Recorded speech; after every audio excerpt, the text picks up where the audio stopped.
Okay, तो मती रची सुसमाचार 10वां अध्याय 22वें वचन से हम लोग पिछले सप्ताह सीख रहे थे, जहाँ पर यीशु मसीह ने अपने शिष्यों को, अपने चेलों को कहा कि जब तुम सुसमाचार बांटने के लिए जाओगे तो तुम्हारे साथ क्या क्या होगा। तुम्हारे सपने सारे टूटने वाले हैं, लेकिन उसके बीच में तुम्हें क्या करना है? धीरज धरे रहना है, विश्वास योग्य बने रहना है। बोलो, बने रहना है, बने रहना है, प्रभु के साथ जुड़े रहना है। तो हम कैसे प्रभु के साथ जुड़े रह सकते हैं, ये हम लोग देख रहे थे, है ना। ये हमारे जीवन का सवाल है, मैंने आपको बताया था। प्रभु का वचन कहता है कि अभी विश्राम के दिन के अंदर प्रवेश करना बाकी है, इसीलिए डरते और कांपते हमें अपना जीवन व्यतीत करना चाहिए।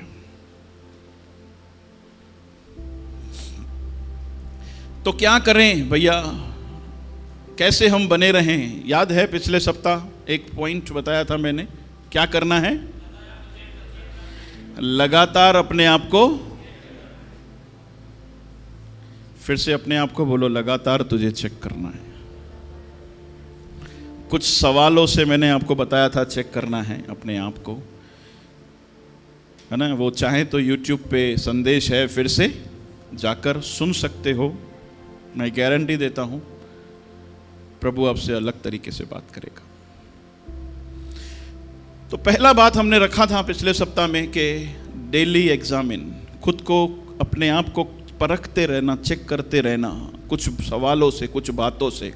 ये बातें हमको सहायता करेगी जब हालात और मुश्किल बढ़ेंगे और जब तकलीफें बढ़ेगी, तो हम क्या करेंगे? बने रह सकते हैं। आपने वो देखा है जो जिम जाते हैं, जिम है? मैंने तो जिम का फोटो भी नहीं देखा है, आपको पता चल जाएगा मुझे देखकर। रिमझिम है भाई, देखो ऐसे हंसाना जरूरी है वरना आप आओगे नहीं। देखो कुछ लोग तो आना भी बंद कर दिए सुबह सुबह को, पता नहीं क्या भाग गया उन्हें। तो अभी मेरे को कोई बोले कि भैया 120 किलो का डंबल उठा, तो मैं उठा पाऊंगा क्या? हाँ, उठा पाऊंगा? नहीं। लेकिन जो रेगुलर जिम जाता है उससे कोई 120 किलो का ड्रम उठा, जहां ये डंबल उठा, तो उठा लेगा? उसको तकलीफ होगी? वो तुरंत उठा लेगा। हमारी तो हालत खराब हो जाएगी। लेकिन ये व्यक्ति जो है वो पहले दिन ही जाके 120 किलो का ऐसे उठा पाया डंबल, है? हम नहीं उठा पा रहे हैं तो वो भी पहले दिन पे, लेकिन लगातार जाके उसने मेहनत किया है। और एक दिन क्या हुआ?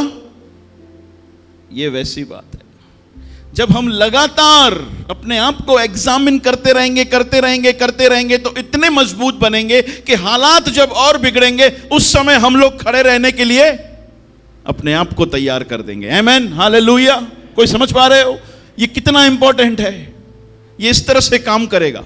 अगर जो हम लोग डेली बैठते हैं तो इस तरह से काम करेगा कि हालात जैसे और बिगड़ते चले जाएंगे लेकिन आप मजबूत बनते जाएंगे। आमेन, आमेन। तो आज हम एक और बात को देखेंगे कि कैसे बने रह सकते हैं। पहला मैंने आपको बताया कि डेली अपने आप को चेक करो। दूसरा है डेली अपने आप को कुछ बातें याद कराओ। पहला क्या था? अपने आप को चेक करो।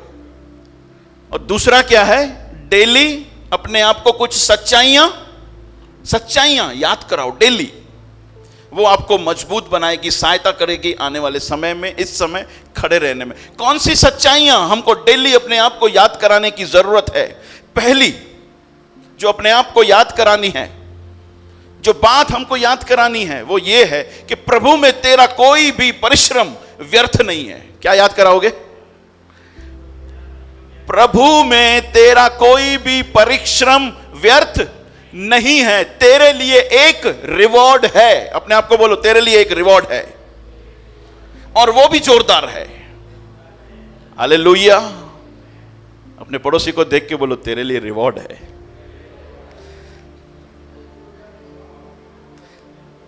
तुम जो मसीह को अपने आगे रखकर, मसीह को अपने देह के अंदर पहनकर जो कार्य करते हो मसीह के लिए, क्योंकि मसीह ने कहा, क्योंकि परमेश्वर का वचन कहता है, वो कुछ भी वेस्ट नहीं है।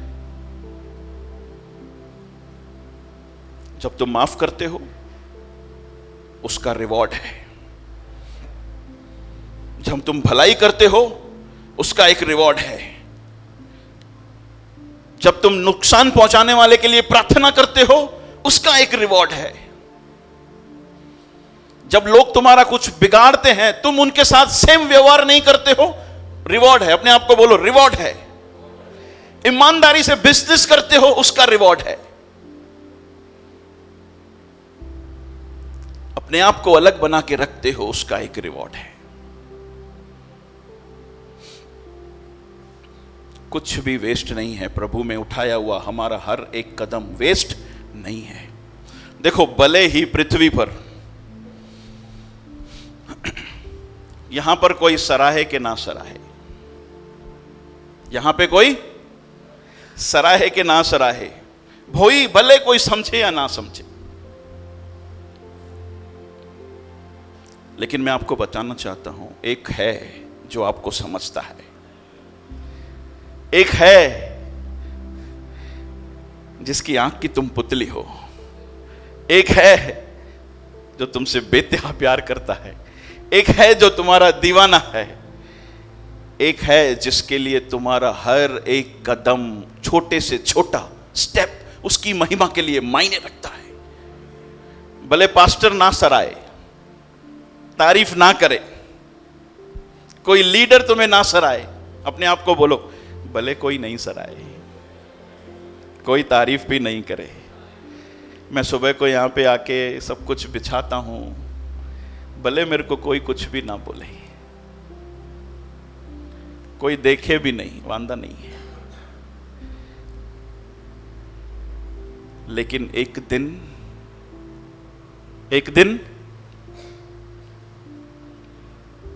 सब कुछ बदल जाएगा। हालेलुया। मेरा रिवॉर्ड वहां है। कहिए, मेरा रिवॉर्ड, मेरा रिवॉर्ड, मेरा रिवॉर्ड है। प्रभु में कोई भी चीज परिश्रम नहीं है, वेस्ट नहीं है। जो मैंने परिश्रम किए हैं वो कुछ भी वेस्ट नहीं है। पृथ्वी पे शायद कोई नहीं समझेगा, लेकिन वो राजा जो है वो चूकेगा नहीं उस दिन। मैं शायद ऐसा समझता हूं कि ऐसा होगा, मुझे पता नहीं है, लेकिन ऐसा होगा कि जब हम लोग स्वर्ग में परमेश्वर के सामने उपस्थित होंगे, तो वो राजा खुद ताली बजाएगा। आमेन। सोच के देखिए, कहीं पर ऐसा स्क्रिप्चर कहता नहीं है, लेकिन मैं समझता हूं कि यहाँ के जब हमारे बच्चे कुछ करके आते हैं जोरदार, तो हम लोग अपने आप को रोक नहीं पाते हैं, तो वो अपने आप को कैसे रोक पाएगा। हालेलुया। झूम उठेगा। अपने आप को बोलो, तेरे लिए झूम उठेगा वो। हालेलुया। यहां पे दूसरा कोई समझे ना समझे, मेरा खुदा मुझे समझता है। शायद पौलुस इस बात को समझ गया, यीशु मसीह के दूसरे अन्य चेले इस बात को समझ गए। हेलो, पौलुस इस बात को समझ गया। यीशु मसीह के दूसरे अनुयायी जो थे, प्रेरित जो थे, वो इस बात को समझ गए। इसीलिए तो मार खाते हैं, सताए जाते हैं, निंदित होते हैं, लेकिन फिर भी क्या करते हैं? बने रहते हैं। और क्या करते हैं? पौलुस जो है जेल में है। कहां पर है भाई? वो प्लेन में नहीं है। कहां पर है? जेल में। पता है मतलब क्या? कैसा जेल होगा उस समय का?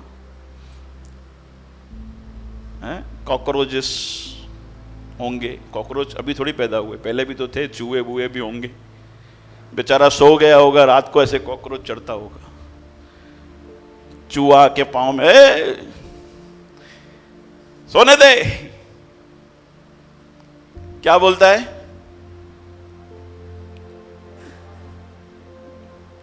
मैं आनंदित हूं। क्या बोलता है?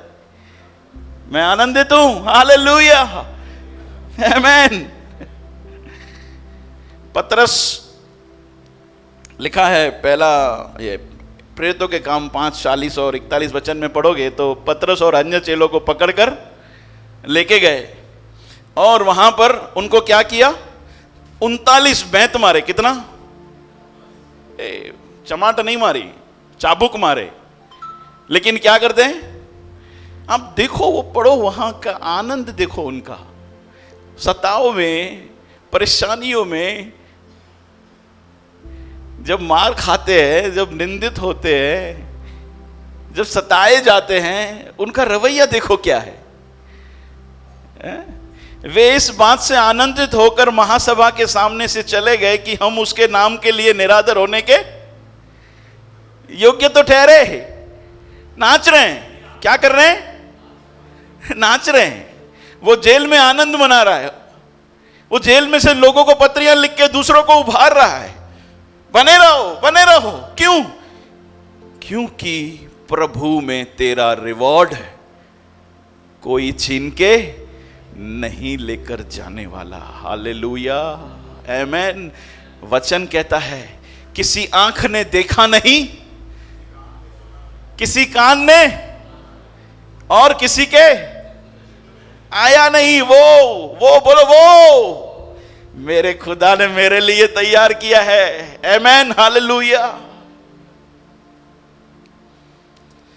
पौलुस कहता है रोमी की पत्री 8:18 में कि इस समय के क्लेश, इस समय की परेशानियां, इस समय के दुख, इस समय के तकलीफें, वो जो महिमा प्रकट होने वाली है उसके सामने कुछ भी। सोच के देखिए क्या हो रहा है पौलुस के साथ। बेचारे को पत्थर मार मार के अधमरा कर दिया, छोड़ दिया। उनको लगा कि ये मर गया। ऐसी कंडीशन में, ऐसी मार खाने के बावजूद, जेल में है, उसके बावजूद क्या बोल रहा है? बोल रहा है कि वो जो मिलने वाला है,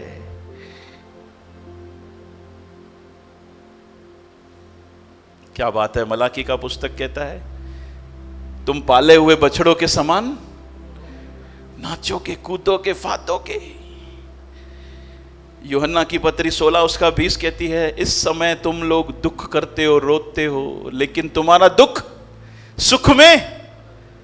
हाँ, मैं तुमसे सच कहता हूं कि तुम रोगे और विलाप करोगे, परंतु संसार आनंद करेगा। इस समय तुम्हें शोक होगा, परंतु तुम्हारा शोक,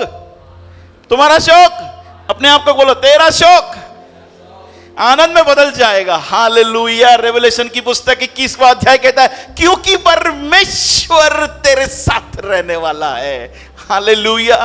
तू उसके साथ रहने वाला है, अपने हाथों से तेरे आंसुओं को पोंछेगा।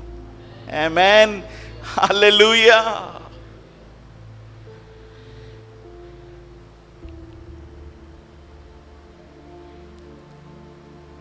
लेकिन कहो कि ये रिवॉर्ड यहां पे नहीं मिलने वाला है। कहो, अपने आप को याद कराओ। डेली क्या याद कराओगे? तेरा एक रिवॉर्ड है, और वो कहां पे है? स्वर्ग में है। हालेलुया। यहां पे क्या मिलने वाला है? यहां पे क्या मिलने वाला है? बोलो मौका। क्या मिलने वाला है? मौका। बोलो मौका। किस बात का? हाँ, किस बात का मौका? तुम जितना चाहो उतना रिवॉर्ड बड़ा कर सकते हो। हालेलुया। वचन क्या कहता है? वो हर एक को उसके कामों के अनुसार, हर एक को उसके कामों के अनुसार प्रतिफल देगा। इसका मतलब क्या है? इसका मतलब है कि मैं, मेरे यहां पे मुझे मौका है कि मैं रिवॉर्ड को बड़ा कर सकता हूं। जितना चाहो उतना धन वहां पर तुम जमा कर सकते हो यहां से। हालेलुया, आमेन। है कि नहीं मौका? कितने लोग मौके पे चौका मारोगे और कितने लोग मौके को चूक जाओगे? ये डिपेंड करता है हमारे ऊपर। मेरे प्यारो, अगर ये निरंतर हमने इस बात को समझ लिया कि मेरा परिश्रम प्रभु में व्यर्थ नहीं है, कोई समझे या ना समझे, मेरा राजा एक दिन सबके सामने मेरे लिए ताली बजाएगा। हालेलुया। वो कहेगा, हे मेरे प्रिय बेटे बेटी, वो कहेगा, हे मेरे प्यारे विश्वास योग्य दास। हालेलुया। इससे बड़ा और कुछ नहीं है। समझ रहे हो? ये तभी है जब यहां पर हम लोग खड़े और बने रहेंगे, यीशु मसीह में धीरज धर के रहेंगे, विश्वास योग्यता में बने रहेंगे, कॉम्प्रोमाइज नहीं करेंगे, अपने आप को डेली एग्जामिन करेंगे, चेक करेंगे, हम अपने आप को तैयार करते हैं उस रिवॉर्ड के लिए। मेरे प्यारो, याद रखना, दूसरा कुरिन्थियों 4:16-18 क्या कहता है?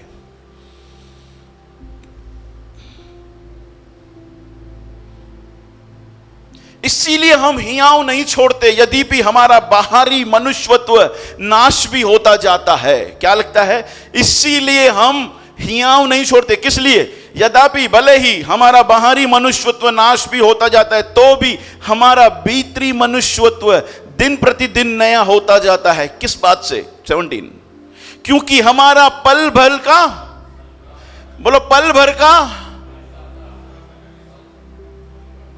और पल भर का, और तवा के खबर कोने भैया मुखे कि जो पीड़ा हुए न मां किथा तो गुजरा। भैया आपको पता नहीं है मैं कहां से गुजर रहा हूं। हेलो, वचन कहता है पल भर का हल्का सा क्लेश हमारे लिए बहुत ही महत्वपूर्ण और अनंत महिमा उत्पन्न करता जाता है। हालेलुया। एक ट्रांसलेशन ऐसा कह रहा था, भारी भरकम, क्या? भारी भरकम महिमा प्रकट करता जाता है। सोच के देखो, एक ऐसा रिवॉर्ड जिसको हम उठा भी नहीं पाएंगे, प्रभु हल्का कर दे रिवॉर्ड। अरे भाई तूने किया है। हेलो, मेरा खुदा सच्चा है। हालेलुया। वो इंसानों से वफादार है, वो अपने वायदों को चूकता नहीं है। जो यहाँ पे उसके लिए विश्वास योग्य है, महिमा का कारण है, वो वहाँ पे उन्हें महिमा देगा। आमेन। हालेलुया। उसने यीशु को भी महिमा दिया, वो हमको भी महिमा देगा। आमेन। हालेलुया। अपने आप को निरंतर याद कराओ, जब भी सताओ, जब भी परेशानियां, जब भी तकलीफें, जब भी हालात बिगड़ते हैं, जब भी मुसीबतें आती है, उस समय अपने आप को कहो बना रहे, क्योंकि तेरा एक रिवॉर्ड है वहां पे। हालेलुया। और वो तेरी सोच से बाहर है। ये बात सहायता करेगी खड़े रहने के लिए, बने रहने के लिए। ओके, दूसरा, अपने आप को कुछ और याद कराना है। पहला, अपने आप को याद कराओ कि तेरा एक रिवॉर्ड है, और वो भी भारी भरकम, है ना? भारी भरकम, बोलो भारी भरकम, भारी भरकम रिवॉर्ड। दूसरी बात, अपने आप को याद कराओ कि तू दुनिया से अलग है। क्या बोलोगे? तू परमेश्वर की निज प्रजा है। क्या बोलना है अपने आप को? तू प्रभु का है, तू प्रभु के महिमा का पात्र है, तू स्वर्गीय है। क्या बोलना है अपने आप को? हाँ, इन शब्दों से अपने आप को डेली याद कराओ। तू स्वर्गीय है, तू प्रभु की निज प्रजा है, तू महिमा का पात्र है, तू प्रभु का है। हालेलुया।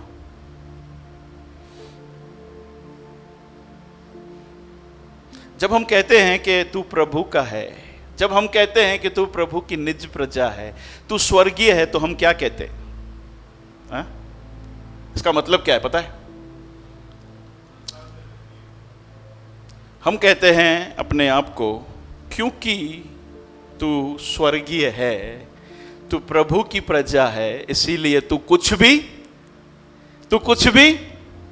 नहीं कर सकता। है ना? तू कुछ भी नहीं कर सकता रे, जैसे दुनिया करती है वैसे तू नहीं करता। अपने आप को बोलो, तू नहीं कर सकता। दुनिया के जैसे व्यवहार तू नहीं कर सकता। दुनिया की तरह चीटिंग तू नहीं कर सकता। तू अफेयर्स नहीं कर सकता। ये दुनिया करती है। शादी से पहले, शादी के बाद उनके लिए अभी ये मजा बन गया है। लेकिन तू बोलो, तू स्वर्गीय है। स्वर्गीय व्यक्ति इस पृथ्वी पर रहेगा तो कैसे करेगा? अफेयर करेगा? हाँ, अफेयर करेगा, चीटिंग करेगा, दुनिया के तौर तरीके अपनाएगा, हैं? लोगों का फायदा उठाएगा। बोलो अपने आप को, तू स्वर्गीय है। तू परमेश्वर को एटीएम नहीं समझ सकता, क्योंकि तू स्वर्गीय है। तू प्रभु की निज प्रजा है। दुनिया समझती है प्रभु को एटीएम। एटीएम का मतलब क्या है? हाँ, जब भी जरूरत पड़े, ये है एटीएम। मतलब क्या? जब भी मेरे को जरूरत पड़े। वैसे देखा जाए तो जब मुझे जरूरत पड़े, अच्छा है मैं प्रभु के पास जाऊं, इसका मतलब है प्रभु मेरे लिए खुला है। लेकिन ये एक अलग तरीके का रवैये से जब हम जाते हैं ना, तकलीफ आई, हल प्रभु अडे। अरे नहीं भाई, लगातार बना रहने की बात है। दुनिया के तौर तरीके हैं। प्रभु कमा तो में हल्या न तो हल साइड। ये प्रभु के तौर तरीके नहीं है। लोगों के, स्वर्गीय बच्चों के तौर तरीके नहीं है ये। बच्चे गलत ना करें तो प्रॉब्लम है। दुनिया के लोगों के लिए भरम जलन से भरी हुई है, बैर से भरी हुई है दुनिया, गलत विचारों से भरी हुई है। गलत करने में उन्हें प्रॉब्लम नहीं है, धोखाधड़ी करने में उन्हें प्रॉब्लम नहीं है, बदला लेने में उनको प्रॉब्लम नहीं है, माफ करने में उनसे होता नहीं है, अश्लील कपड़े पहनने में उसको प्रॉब्लम नहीं है। लेकिन अपने आप को बोलो, तू स्वर्गीय है। गुंडागर्दी को वो मर्दान की समझते हैं, गाली देने को प्रसाद। एक जना पिछले दिन में मुझे गाड़ियों में प्रसाद तो हमने रख तेरे पास तेरा प्रसाद।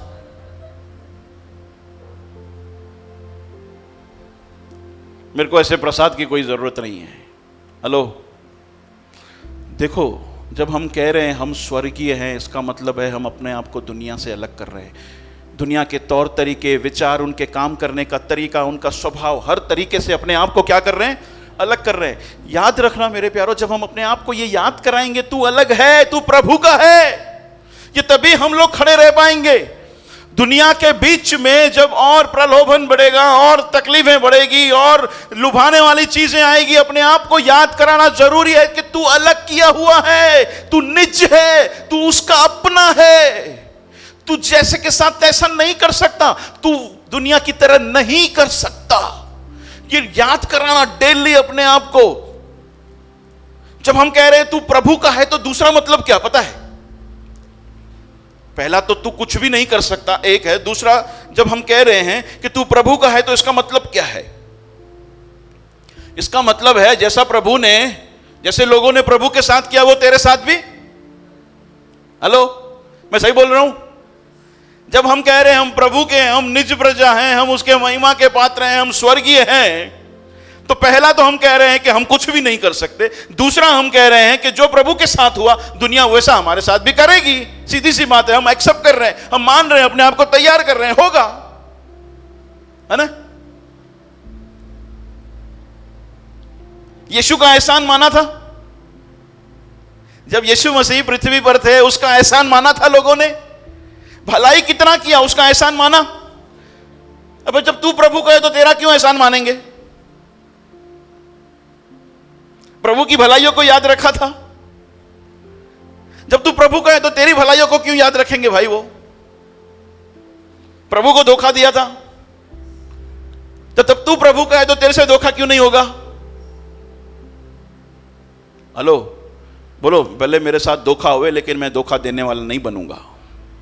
हालेलुया, क्योंकि प्रभु ने धोखा नहीं किया। लोगों ने प्रभु का फायदा उठाया था। जब तुम कह रहे हैं तू प्रभु का है, तो इसका मतलब है फायदा उठाया जाएगा भाई तेरा। अपने आप को हमें कहना है तू प्रभु का है। क्या बोलना है? हाँ तू प्रभु का है, इसका मतलब है तेरा एहसान नहीं माना जाएगा, तेरी भलाइयां याद नहीं रखी जाएगी, तेरा फायदा उठाया जाएगा, तुझे धोखा दिया जाएगा। जैसे यीशु मसीह के बारे में झूठ बोला था, वैसे ही तेरे बारे में भी झूठ बोला जाएगा। जैसे यीशु मसीह को कोड़े मारे थे, वैसे ही तुझे भी कोड़े मारे जाएंगे। जैसे यीशु को सूली पे चढ़ाया था, वैसे ही तुझे पे सूली को चढ़ाया जाएगा।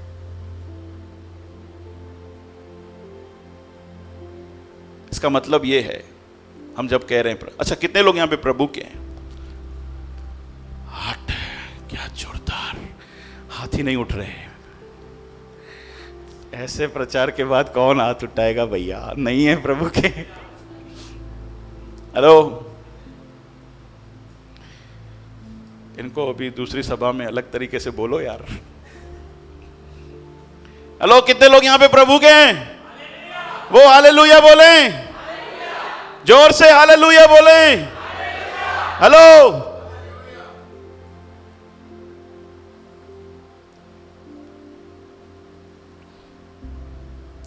होगा भाई, तेरे साथ ऐसा होगा।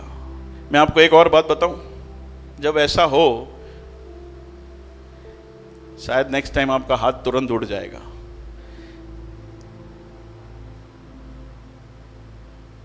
जब ऐसा हो तो इसका मतलब क्या है? इसका मतलब क्या है? दुनिया सामने से बोल रही है। क्या बोल रही है? जब दुनिया आपका एहसान नहीं मान रही है, फायदा उठा रही है, आपसे चीटिंग कर रही है, धोखाधड़ी कर रही है, आप पे झूठ बोल रही है, आपको मार रही है, गालियां दे रही है, इसका मतलब वो क्या बोल रही है? इसका मतलब क्या बोल रही है? वो सामने से सबूत दे रहे हैं। क्या दे रहे हैं? वो सामने, सामने से प्रूफ मिल रहा है। करण, सामने से प्रूफ मिल रहा है, तू यीशु का है। सामने से वो प्रूफ दे रहे हैं तू यीशु का है। और इससे बड़ी और कुछ बात है क्या? सामने से दुनिया वाले प्रूफ देवे कि तू यीशु का है। हेलो, ये आनंद मनाने का समय होगा। हालेलुया, रोने का नहीं। अपने पड़ोसी को बोलो, रोने का नहीं, रोने का नहीं, ये आनंद मनाने का समय है। क्योंकि जब तेरे साथ ऐसा होता है, दुनिया खुद सबूत देती है तू स्वर्गीय है रे। हालेलुया, आमेन। पौलुस समझ गया था इस बात को, चेले समझ गए थे इस बात को, इसीलिए वो आनंदित है, इसीलिए वो नाचते हैं, वो गाते हैं। पौलुस कहता है, मैं मर गया क्रूस पे। क्या है? मैं, पौलुस को कोई दर्द नहीं होता अभी। ये झूठ है, मर्द को दर्द नहीं होता। मर्द को दर्द होता है, लेकिन दर्द किसको नहीं होता है? जो मर गया क्रूस पे, उसको खाए का दर्द यार। किसी मुर्दे को लात मार के देखो, चिल्लाएगा,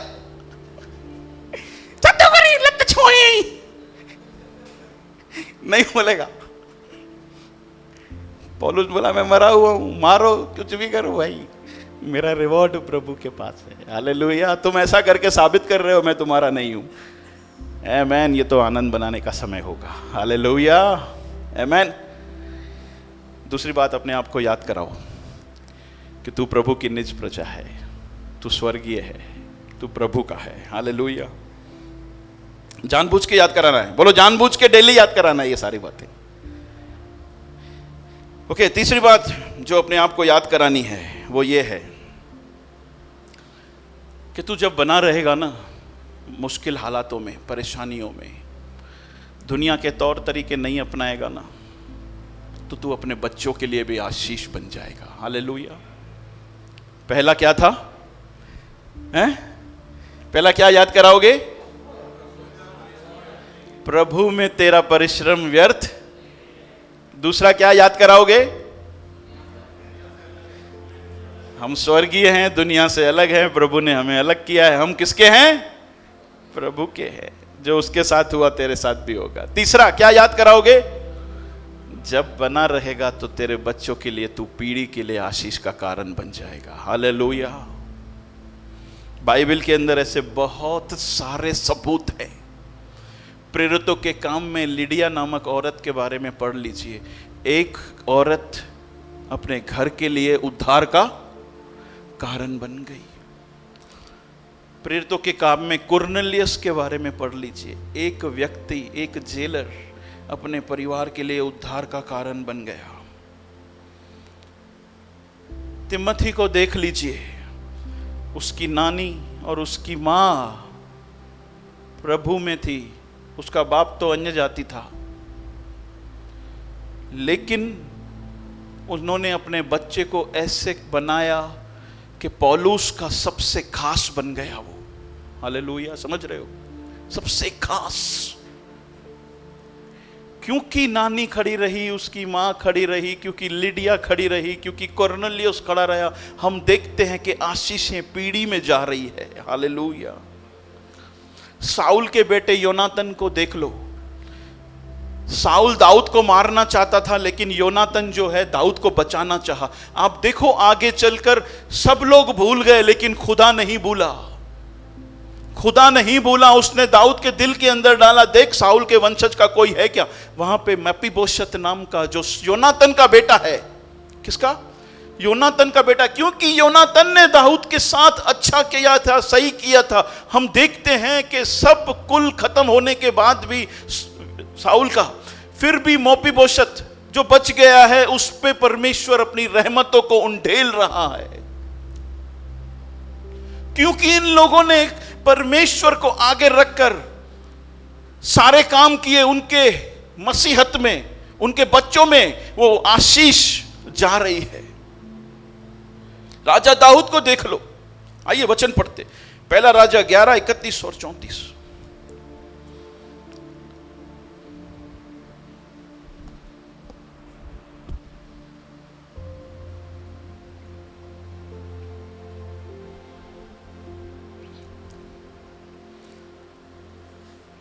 तब उसने यारोबोम से कहा, 10 टुकड़े ले ले, क्योंकि इज़राइल का परमेश्वर यहोवा यूं कहता है कि सुन, मैं राज्य को सुलेमान के हाथ से छीनकर 10 गोत्र तेरे हाथ में कर दूंगा। सुलेमान जो प्रभु में नहीं बना रहा, परमेश्वर ने उसे बुद्धि से नवाजा था, बहुत अच्छा शुरुआत किया उसने, लेकिन अंत बड़ा खराब किया उसने। कहीं पर भी नहीं लिखा है बाइबल में उसके बारे में कि उसने रिपेंट किया। इसके लिए बड़े बड़े स्कॉलर्स ये मानते हैं कि वो इस समय नरक में है। मुझे पता नहीं है, लेकिन कहीं पर भी उसके बारे में नहीं लिखा है कि उसने पश्चाताप किया है। सबोदेशक नाम की पुस्तक, नीति वचन नाम की पुस्तक, इतने बड़े बड़े पंथ वचन लिखने के बावजूद भी उसका जीवन देखो कैसे गिर गया। क्योंकि वो अपने आप को चेक नहीं किया, अपने आप को अलग नहीं बनाया। क्या लिखा है वहां पे? तब उसने यारोबोम से कहा, 10 टुकड़े ले ले, क्योंकि इज़राइल का परमेश्वर यहोवा यूं कहता है कि सुन, मैं राज्य को सुलेमान के हाथ से छीनकर 10 गोत्र तेरे हाथ में कर दूंगा। हटा दिया सुलेमान का राज्य, परंतु मैं मेरे दास दाऊद के कारण, किसके कारण? दाऊद के कारण। उस समय दाऊद जिंदा था? नहीं, मर गया था। फिर भी प्रभु बोलता है। हेलो, सोच के देखिए, आपके प्रभु में उठाए हुए कदम मुश्किल हालातों में बने जब रहते हो, विश्वास योग्य रखे बने रहते हो, धीरज दिखाते हो, प्यार दिखाते हो, माफी करते हो, प्रभु नहीं भूलता है आपके मरने के बाद भी। यह स्पष्ट वचन हमें याद कराता है। परंतु मेरे दास दाऊद के कारण। हालेलुया। आज के समय में परमेश्वर क्या कहेगा? मेरे बेटे कमलेश के कारण, मेरे बेटे कमल के कारण, मेरे बेटे राजकुमार के कारण। हालेलुया। मेरी बेटी दुर्गावती के कारण और यरूशलेम के कारण, जो मैंने इज़राइल के सब गोत्रों में से चुना है, उसका गोत्र बना रहेगा। हालेलुया। उसका गोत्र बना रहेगा। अब्राहम राजा दाऊद, ये मूल कारण है आज भी इज़राइल बना हुआ है। अब्राहम का प्रभु, इसहाक का प्रभु, याकूब का प्रभु, आज भी हम गाते हैं हालेलुया। आज भी इज़राइल उससे आशीषित हो रहा है। सोच के देखिए, ये पीढ़ी और पीढ़ियों तक चलने वाली आशीष है। समझ पा रहे हो? समझ पा रहे हो? हमको नहीं समझ में आएगा हमारे घर के अंदर इतनी आशीष क्यों है, लेकिन तुम्हारे बाप दादे क्योंकि परमेश्वर के साथ ईमानदार थे। अगर जो आप ईमानदार हो तो कहेंगे मेरा दादा, मेरा नाना,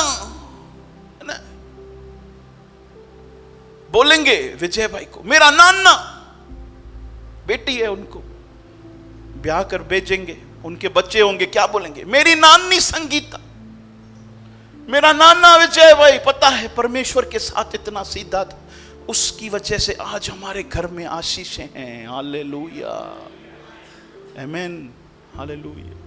अरे प्रभु दाऊद को नहीं भूला, अब्राहम को नहीं भूला, इसहाक को नहीं भूला, याकूब को नहीं भूला, तो हमें कैसे भूल जाएगा? बोलो, मेरे पीढ़ी का सवाल है, बने रहना है। हालेलुया। हालात मुश्किल, तकलीफ है उस समय उनके जीवन में नहीं था, लेकिन बने रहे। मार खाया लेकिन बने रहे, ईमानदार चीज बने रहे। उसी जगह पर हम लोग बाइबल के अंदर एक ऐसे व्यक्तियों को भी पढ़ते हैं जो अपने पीढ़ी के लिए श्राप का कारण बने।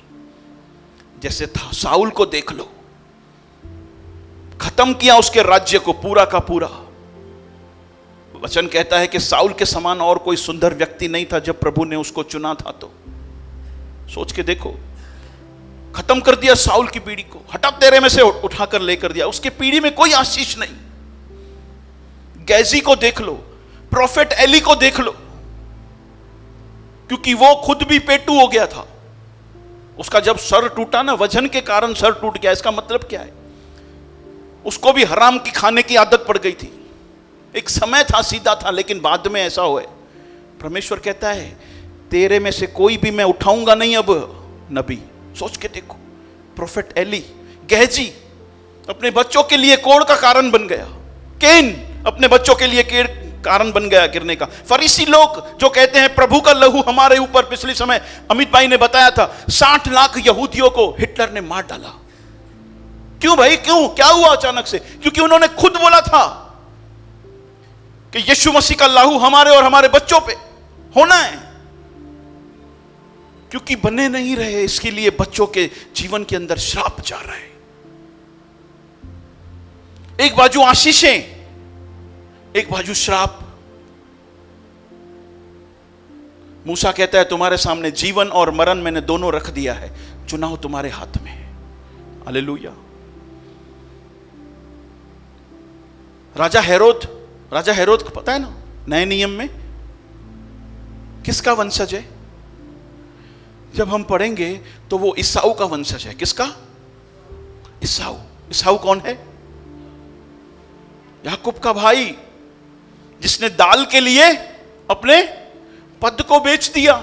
उसके माँ बाप को जो अच्छा नहीं लग रहा था, आप पढ़िए वहां पर जाके, क्योंकि उनको माँ बाप को पसंद नहीं है कि तू इन लड़कियों से जाके शादी करे, उसने वही किया। बोला नहीं, क्योंकि तुमने मेरी आशीषें छीनी है, मैं वही करूंगा जो तुमको पसंद नहीं है। सोच के देखिए आगे चलकर ये शाऊ का श्राप कहां तक जा रहा है। राजा हेरोद राजा तो बन गया, लेकिन सच्ची आशीष मसीह से चूक गया।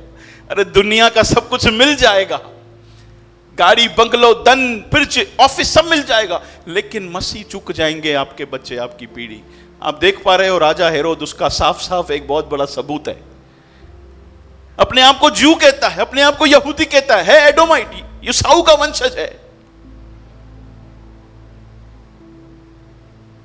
दुनिया की चीज तो मिल गई, लेकिन सच्ची आशीष चली गई। क्योंकि उनके बाप दादे ऐसे थे। वो अंदर गंदा सब चला गया।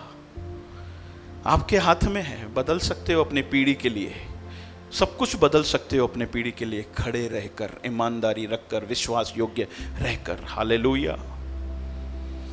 वचन कहता है बच्चों को उसी मार्ग की शिक्षा दे, बच्चों को उसी मार्ग की शिक्षा दे जो उन्हें वहां पे लेकर जाए। हालेलुया।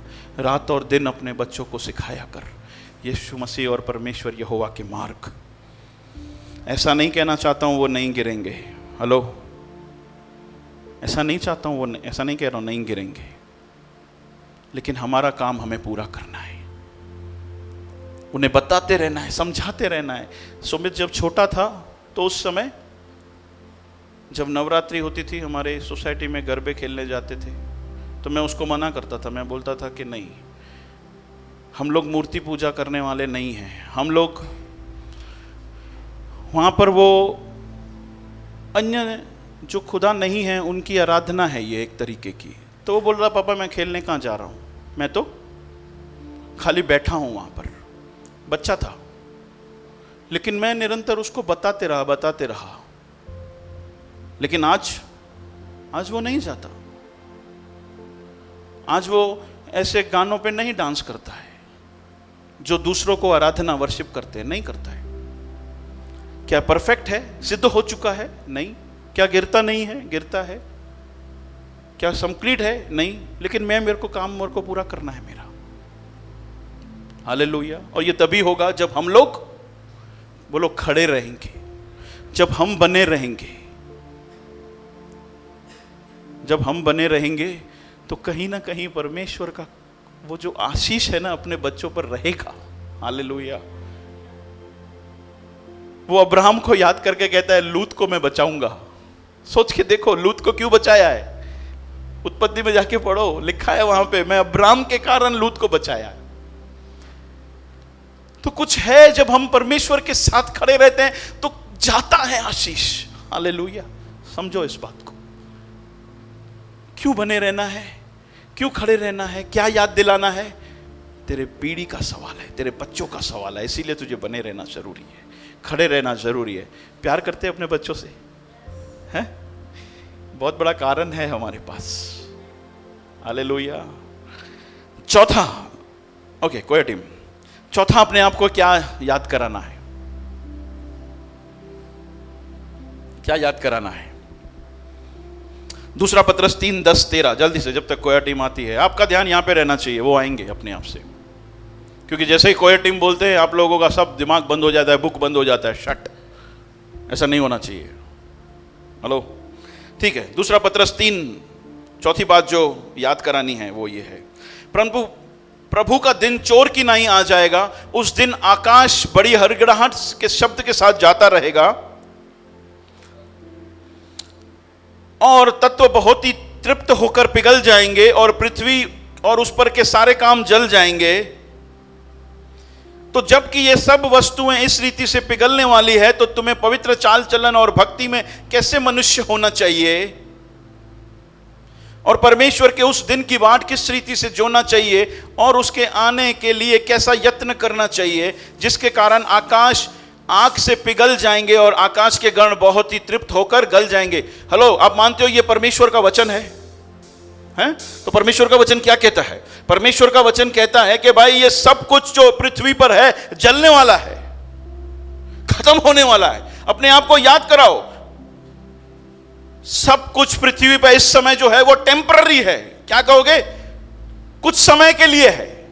क्या याद कराना है? चौथी बात बोलो, कुछ समय के लिए है, कुछ समय के लिए है। यहां का सताव कुछ समय के लिए है, यहां के दुख कुछ समय के लिए है, यहां की निंदा कुछ समय के लिए है, यहां पे अपमान कुछ समय के लिए है, यहां पे हंसी का कारण बनना कुछ समय के लिए है, यहां पे दर्द कुछ समय के लिए है, यहां पे पीड़ा कुछ समय के लिए है और यहां के सुख भी कुछ समय के लिए है। क्योंकि बहुत बार सुखों के कारण हम लोग परमेश्वर यीशु को छोड़ देते और बने नहीं रहते। सब कुछ टेम्पररी है। अपने आप को याद कराओ, थोड़े समय के लिए है, थोड़े समय के लिए है। तू जो सहन कर रहा है इस समय, थोड़े समय के लिए, थोड़े समय के लिए। पिछली बार जब दिया बहन यहाँ पे वचन को बांट रही थी, उन्होंने क्या बोला था? दूसरा कुरंथी या पहला कुरंथी 15 अध्याय से उन्होंने एक बात बोली थी। क्या बोला था पता है? याद है किसी को? उन्होंने बोला था आंख झपकते ही क्या होगा? आंख झपकते ही क्या होगा? सब कुछ बदल जाएगा। हालेलुया। आंख झपकते ही सब कुछ बदल जाएगा। यहां की पीड़ाएं आनंद में बदल जाएगी, यहां के दुख सुख में बदल जाएंगे, यहां की तड़प शांति में बदल जाएगी। हालेलुया। मेरे प्यारो, जिसने हमें आशा दी है वो जिंदा खुदा है। हालेलुया, वो जिंदा खुदा है। यशाया का पुस्तक कहता है, जब तू घोर तराइयों से होकर जाएगा, आग से होकर जाएगा, मैं तेरे साथ रहूंगा। नहीं बोला गया है तकलीफें नहीं आएगी, आएगी, लेकिन एक वायदा जो परमेश्वर ने क्या किया, मैं तेरे साथ बना रहूंगा। तू बना रहेगा तो मैं भी बना रहूंगा। हालेलुया। 4 बातें मैंने आपको बताई। पहला, मेरा रिवॉर्ड है। दूसरा, तू स्वर्गीय है, तू निज है। तीसरा, तू तेरे बच्चों के लिए आशीष का कारण बनना है। और चौथा, पृथ्वी का सब कुछ टेम्पररी है, चला जाएगा। हालेलुया। और अपने आप को एक बात और याद कराओ कि पलट जाने का अंजाम क्या है। क्या याद कराओगे? हाँ, पलट जाओगे तो उसका अंजाम क्या है, याद क्या कराओगे अपने आप को? पलट गया तो क्या अंजाम है? फिर कोई सुंदरता नहीं है, फिर कोई सुंदरता, फिर कोई उम्मीद नहीं है, सिर्फ नरक की आग और डांस है। याद कराओ ताकि बने रह सके। हालेलुया, ताकि बने रह सके। गीतकार कहता है, यीशु पे भरोसा रखना, मत छोड़ना, उस पे विश्वास करना, मत छोड़ना। वो जाने तेरी भलाई किसमें है, वो जानता है। तुझे इस समय नहीं दिखाई दे रहा, लेकिन वो जानता है। तू उसके आंख की पुतली है। वचन कहता है,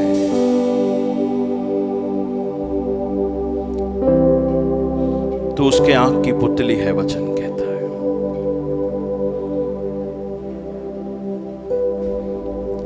तू उसके आंख की पुतली है।